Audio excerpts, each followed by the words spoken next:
Hi everybody and welcome to our first episode. This is the Wild Wild podcast, or just Wild Wild podcast. I've got a feeling I'm going to alternate between those, but officially Wild Wild podcast. And the idea with this is that we're going to cover the Italian genre cinema that most podcasts seem to have forgotten. Now, I'm going to put this right up at the front here before we get into anything else. We're probably not going to talk about giallos much, or gialli much on this podcast. There are loads of great podcasts about giallos, and people know much more about that than I do. But what I got thinking was that there's a whole load of other great genre cinema from Italy that tends not really to get talked about very much at all. So that is the plan with this podcast. We're going to go by season. Each season will be dedicated to a genre or a theme. We'll have around 10 films per season, and the plan is to put episodes out fortnightly. Don't hold me to that, though, if that goes wrong. Before I go any further, I would like to introduce my co-host, the award-nominated and I think award-winning. No, we haven't won. We haven't won anything yet. Sad to say. Okay, award-nominated for now. Podcaster and film historian Rob. Just kidding, Rod Barnett. And Rod brings with him years of experience. He is one of the reasons that I've got into podcasting. He's been my podcasting inspiration. He's accompanied me in my headphones on the way to work many times over the years. He brings with him experience, a love for genre cinema, and most importantly, he brings with him fans, hopefully. So welcome, Rod. And why don't you just tell us a little bit, for people who don't know who you are, tell us a bit about yourself and what you podcast about. Okay, well, as almost anyone who's now listening to my voice can tell, I am an American. I grew up in the American South. I have an affinity for genre cinema, most cinema in general.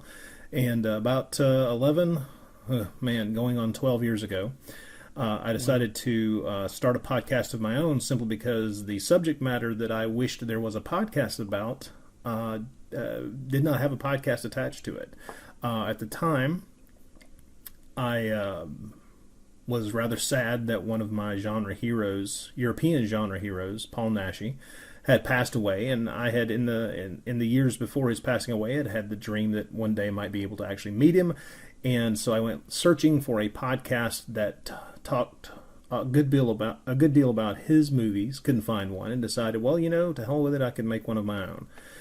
So I enlisted my friend Troy Gwynn, another buddy here from Tennessee, who's the only other, at the time, Naschy fan that I knew.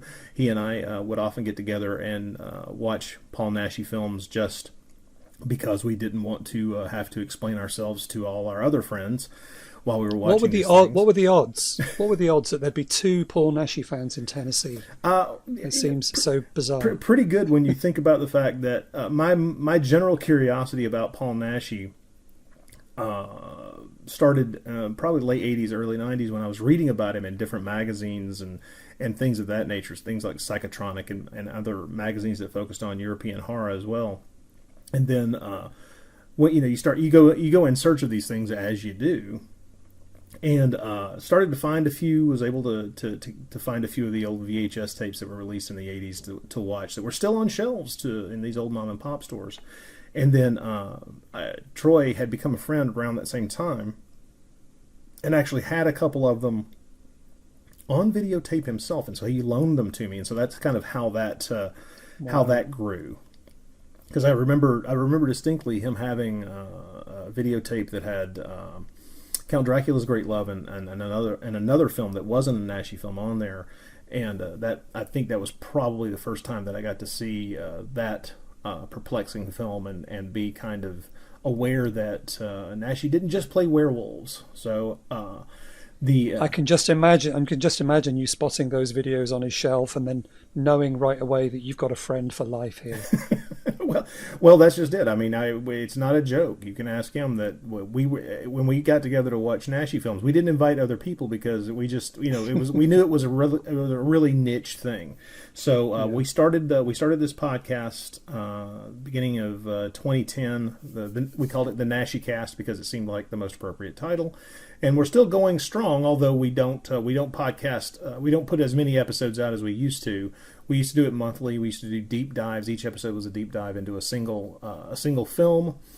We used Naschy's autobiography and every other printed piece of interview with him that we could find to kind of walk our way through as many of his films as we could. We're still doing that. As a matter of fact, just recently we recorded an episode on a film that he made in the 1970s that has been incredibly difficult to see. It is still incredibly difficult to see, but someone finally subtitled a version of it, and so we finally got to see a film called All the Screams of Silence. That's the literal translation of the Spanish title, which is a kind of a giallo, so wouldn't turn up on this podcast, but it does turn up on the Naschy Cast here. And so we're still being able to, we've kept the Naschy Cast going. We have guests on there occasionally. Adrian, you've been on once. We held you down and made you watch a Naschy film. So I've even bought a Naschy film on Blu-ray because you guys did the commentary. Oh yeah. Otherwise, I might never have bought it. I'm one of those people who listens to the Naschy Cast regularly, but I've probably only seen about 3 Paul Naschy films. Yeah, you finally picked up. I know that's always been the strangest thing, but you finally picked up Beast of the Magic Sword, which is it's an astonishing film. I'm glad that you're going to get the chance to experience that one. It's quite something. So you started with the Naschy Cast, but obviously that was very limited straight away to Spanish horror, but specifically Paul Naschy. Yeah. So, but you have a much broader love of all genre cinema. Oh yes. So that encouraged you to start a second podcast. Mm-hmm. I decided since I launched the Naschy Cast off of my blog, my long running blog that's been going. I won't say strong, but it's been going for a very long period of time. I use it as kind of a launch page for anything that I do, called the Bloody Pit of Rod. I decided that I wanted to start a second podcast that I could do whenever I felt the desire and focus on something other than Spanish horror and Paul Naschy. In other words, just kind of a catch-all genre podcast. And so I called it the Bloody Pit. And it was very sporadic at the beginning, and now it's very much a regular thing because I've got a number of co-hosts that I tap to do different things that the other people are interested in, and therefore I can bring them along. So there's a lot of different subject matter that the podcast covers. 70s science fiction. You and I now, of course, are talking about the films of Antonio Margheriti. My Naschy Cast partner and I have had a number of series on there where we talked about the Otter Godzilla movies for a good long while, and he and I have now been doing this long-range project where we're talking about the Universal horror films of the 1940s. It just really becomes a podcast where, regardless of the genre, regardless of the topic at hand, we try to bring a kind of fun attitude and a desire to find out as much factually as we can about these movies. I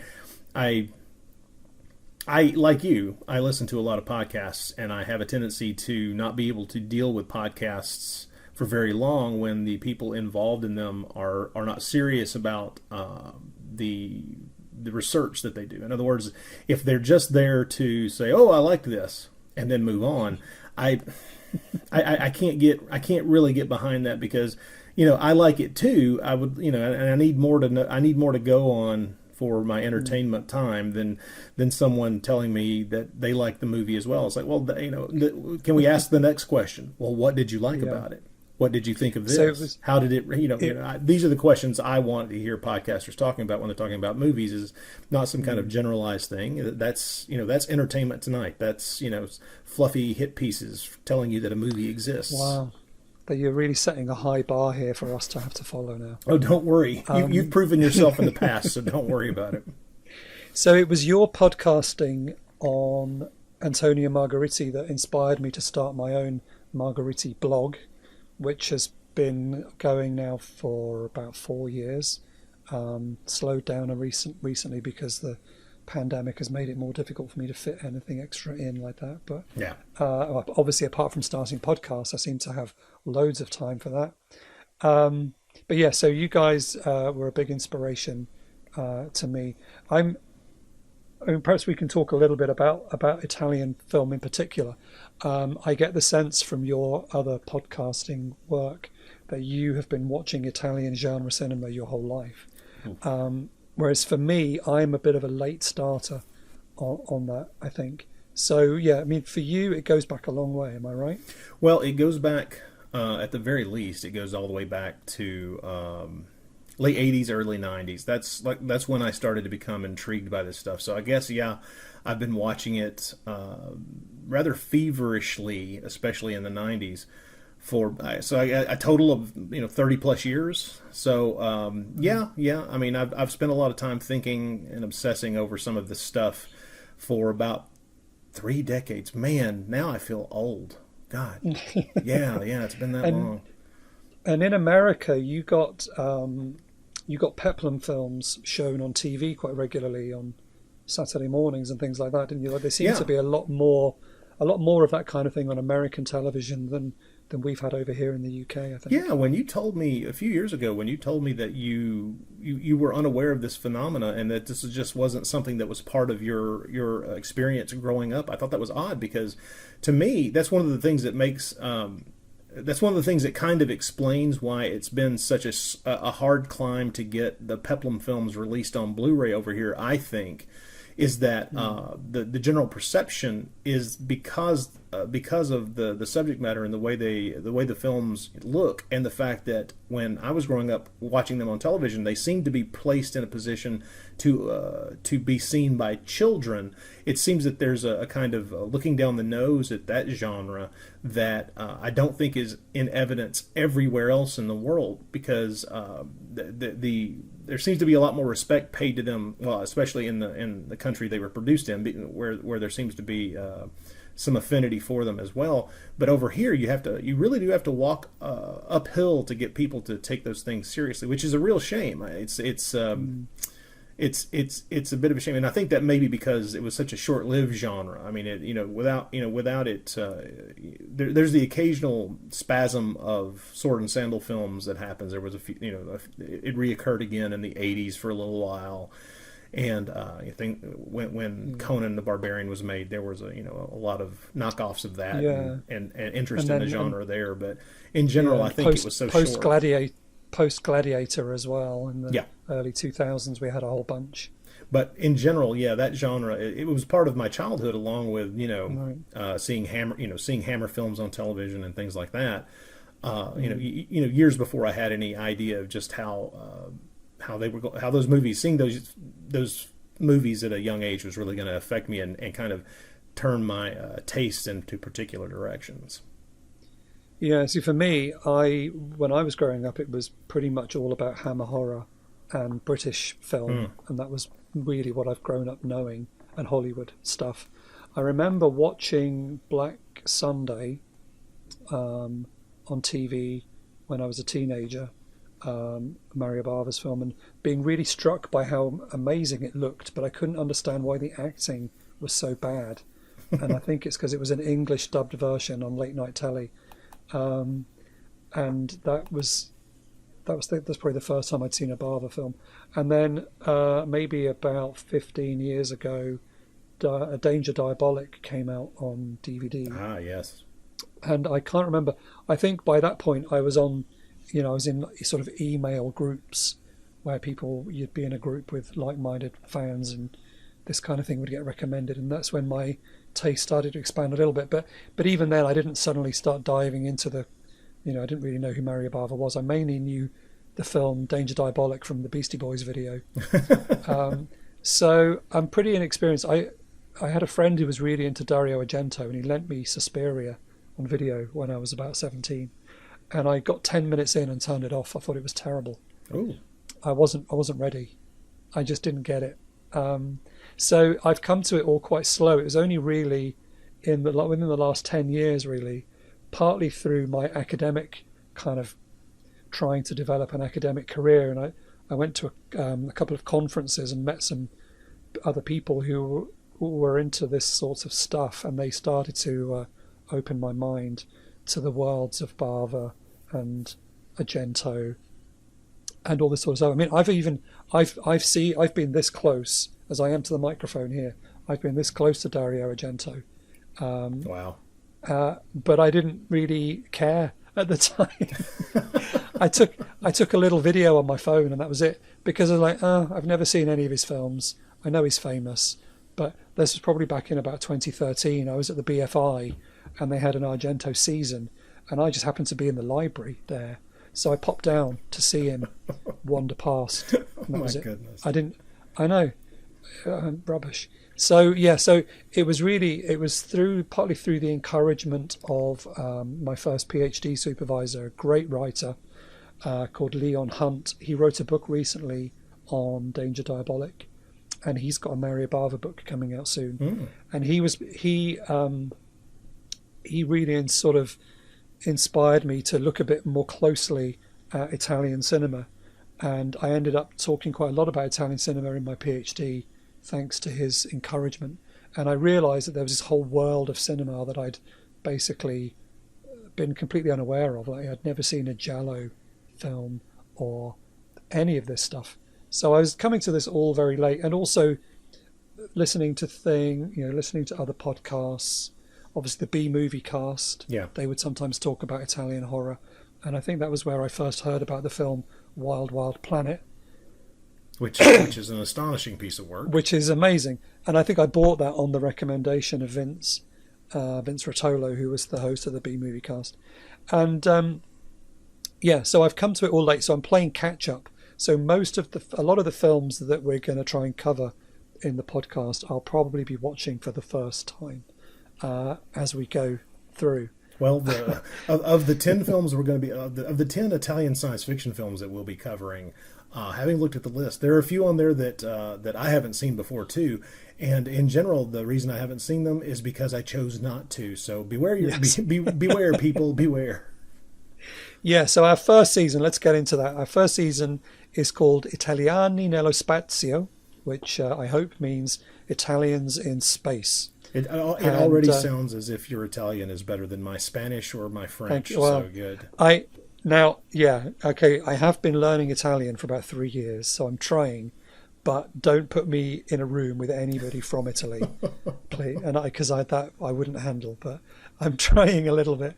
It was actually reading Matt Blake's book that you recommended on one of your podcast episodes. Good book. Called Science Fiction Italian Style. And so I bought that last summer, and I was sort of finishing it off a couple of months ago, thinking there are so many films in here that I've never heard of and would love to watch. And then I thought, hey, this would be a great, somebody should do a podcast about all these films, because I don't think anybody is really talking that much, apart from Planet of the Vampires and the Margheriti films. Italian sci-fi doesn't get that much of a look in. No, it doesn't. So that was the genesis for this podcast. So the first season, then I've been through the book and picked out 10 films that he talks about. I made a longer list, but I had to narrow it down to films that I could actually find anywhere, which proved to be slightly challenging. But so we've got 10 films coming up. The first film is called The Day the Sky Exploded. Yep. From 1958. The official director is Paolo Husch. I think that's right. But I believe, unofficially, Mario Bava directed some of this film. Now, have you seen that one before? I saw it years and years ago. The print I saw at the time was not very good, and I'm actually very excited to revisit it, because the last time I saw it, I was unaware. I mean, completely unaware. We're talking in excess of 20 years ago. So I was completely unaware of a lot of things that I know now. So it's going to be interesting to see this again. Yeah. Now, the next film I know you have seen before, because you've done a podcast on it already.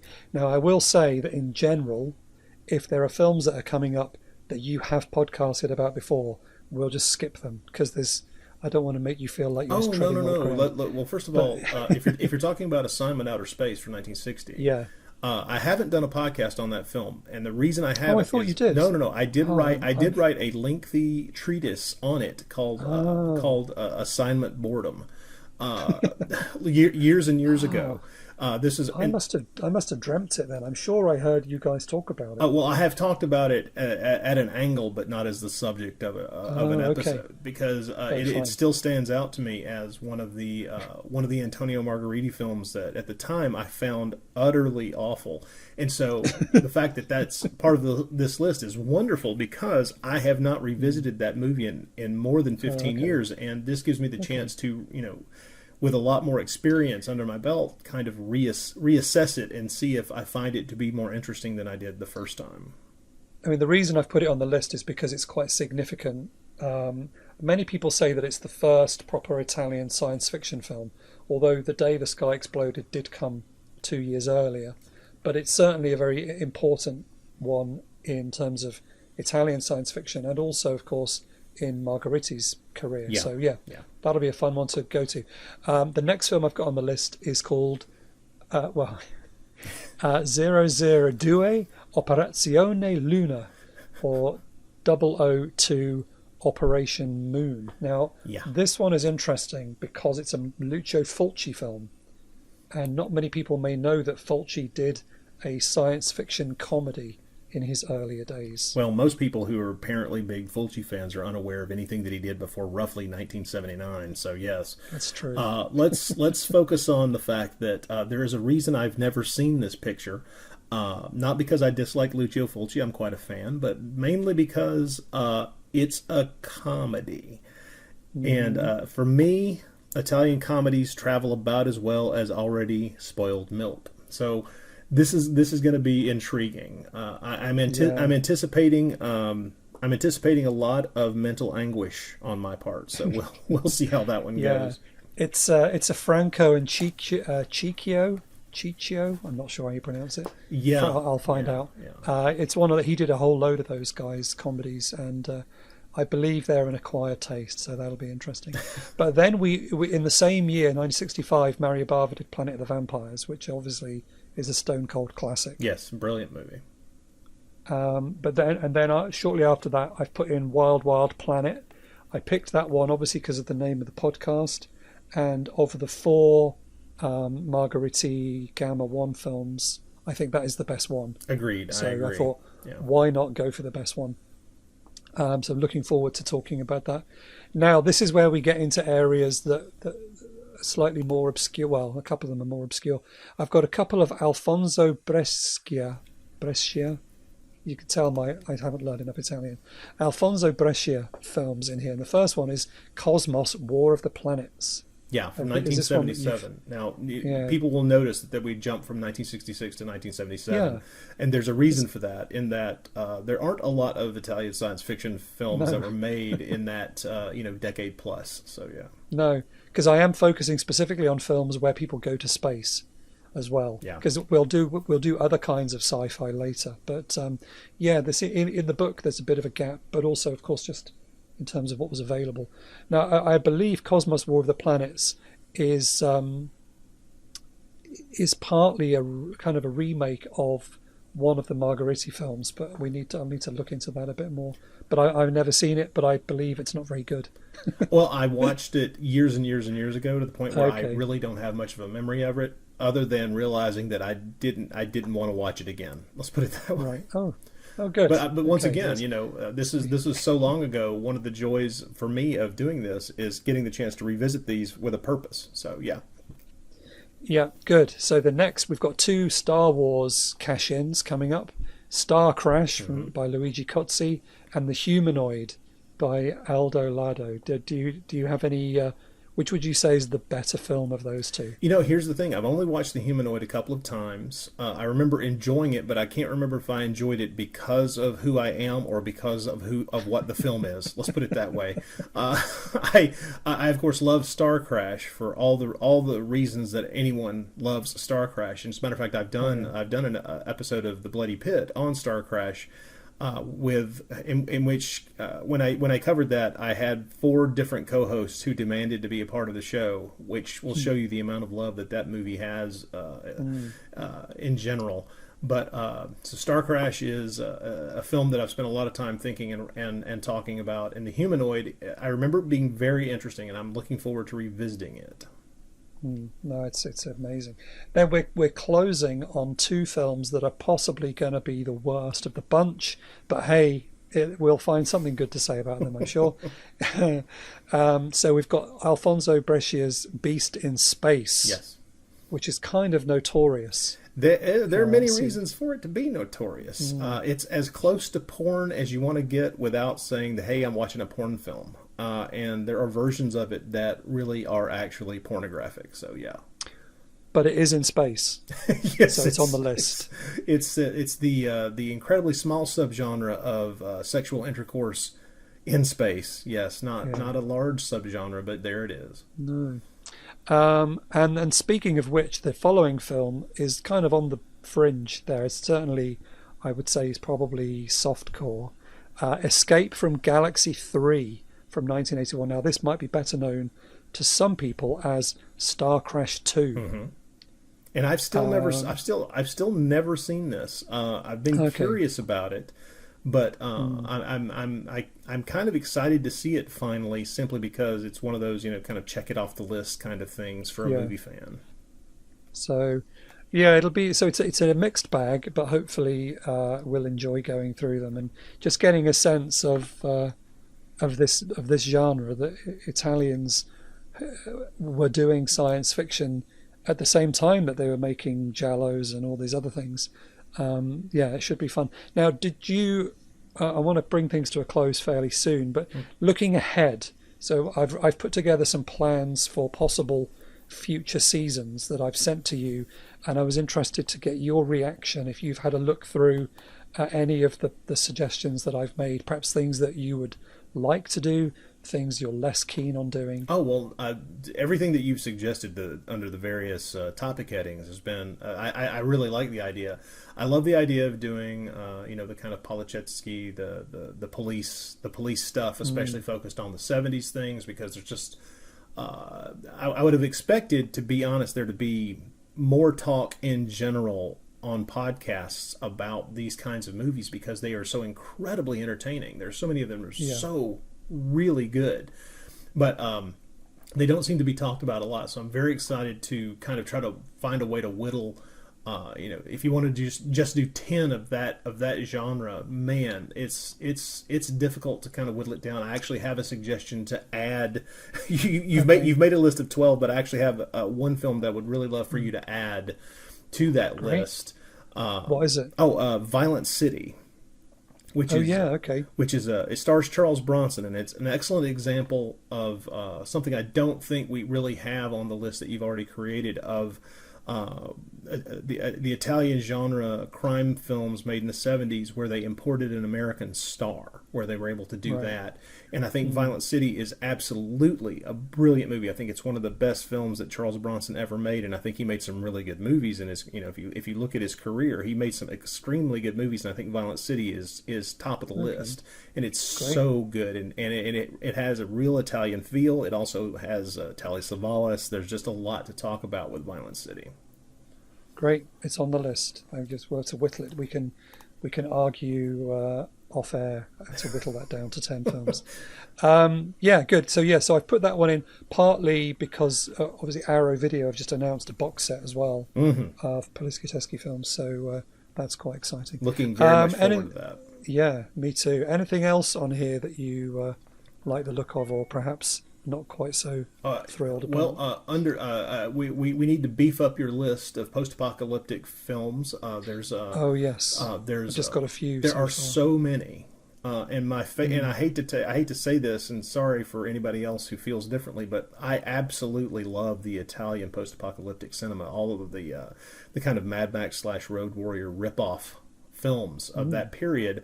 I think I could spend weeks doing nothing but watching those movies, and I would be just the happiest little camper that you've ever seen, because there's a certain beauty in watching creative people with limited budgets mine the same ideas and try to find different ways to either disguise the fact that they're essentially a western in semi-futuristic post-apocalyptic settings, and also to watch how the creativity kind of bursts in strange directions. Those movies are amazing.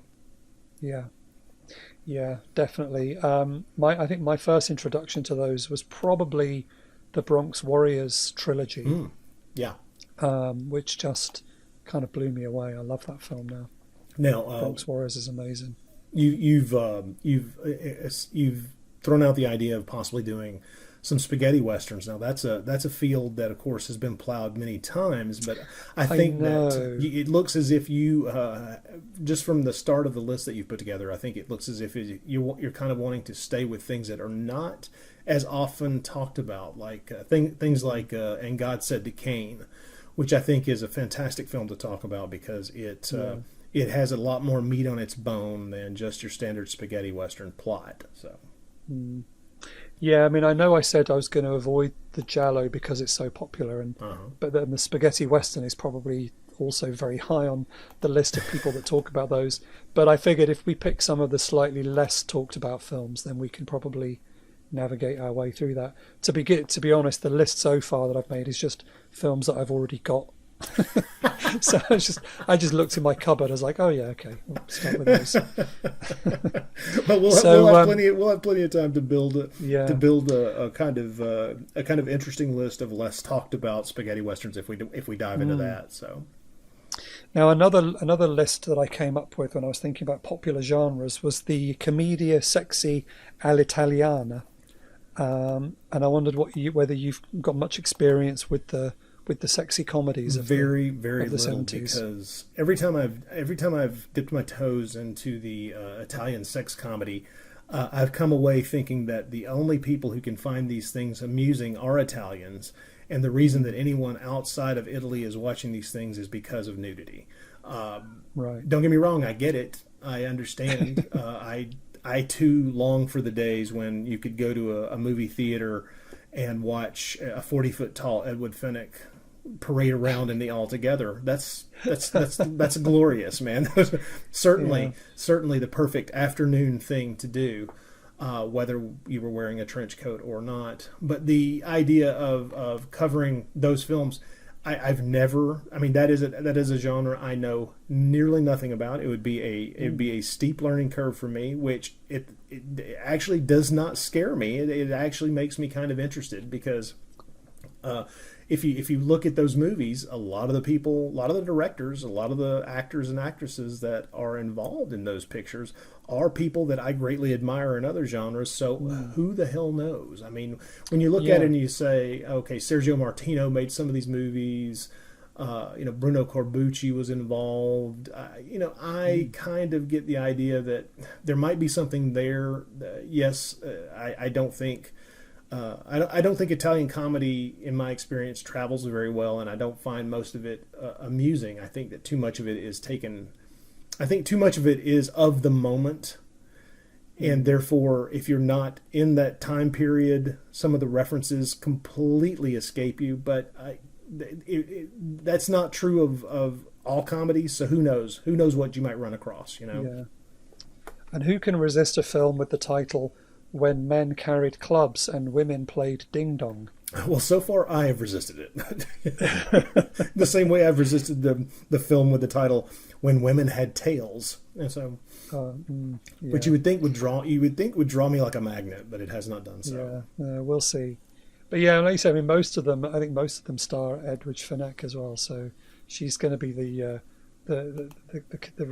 recurring character in that one. But I just thought, I think again, if we're going to try and talk about popular genres, then I couldn't really miss that out. And I think those could be potentially interesting, if not amusing. True, very true. But but I'm continuing to build this list all the time. And if anybody listening has got some suggestions for seasons or films that we should talk about, I mean, I've already got like fumetti, comic book movies, Conan rip-offs I thought we could do. Oh, I love I love those kind of things. Yeah. Yeah. Films featuring aliens and mutants. There's quite a few of those to talk about. So, I mean, initially I thought this would be a short podcast, maybe just do a couple of years, bang, done.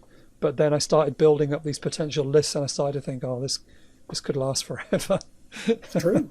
So we'll see. I mean, you could do a whole season just on nunsploitation, for example. I mean, there are so many. Oh, I know. I hadn't even thought of that as a subgenre, but I mean, that would.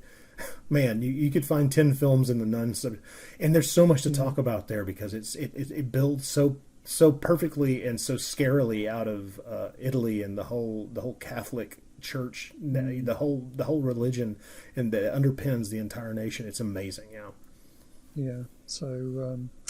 So we'll see how we get on. But I'm excited to have you on board, Rod. So thank you for agreeing to do this. You're the busiest podcaster on the planet. I don't know about that, but I will say that this it was very easy to say yes to this project, not just because of the subject matter and because I like talking to you, but also because I won't have to edit this together. Yes, that's true. Thank you for not saying anything so far that's made me have to put any edits in. So I think we'll be okay this time. Oh well, I've been muting while we do this and cursing the entire time. So yeah. That's why your camera's switched off. Remember, it's early here. You don't want to see me. That's true. Well, thank you very much for taking the time to talk to me today. I'm looking forward to us getting started on our Italian space films. So I'll be. So this episode is just to introduce the whole thing. Please subscribe, and then when we eventually get the films going over the next few weeks, then you'll begin to see those drop in. And the plan is to keep each episode relatively short, so I don't want you to feel this is going to be a massive commitment to your. I know everyone has hundreds of podcasts to try and listen to, so we'll be keeping them short and concise, hopefully. So we'll see. So if you've got any feedback or you'd like to get in touch with us with ideas, then you can contact us through our email, which is wildwildpodcast@gmail.com. We are also on Twitter @TheWildWildPod. I had to go with that because at least 2 other people on Twitter claim to have podcasts called The Wild Wild Podcast, but they haven't even made a single episode, so they're just ruining that Twitter address for me. So they're squatters. That's ridiculous. Exactly, they are. So we're on Twitter @The Wild Wild Pod. We're also on Instagram as Wild Wild Podcast. So feel free to contact us if you have some suggestions or just want to let us know what you think of our plans so far. So Rod, thank you very much. Glad to be here, and thank you for offering this. No problem. Thank you, and I will talk to you soon. Cool. Cue the music. All right.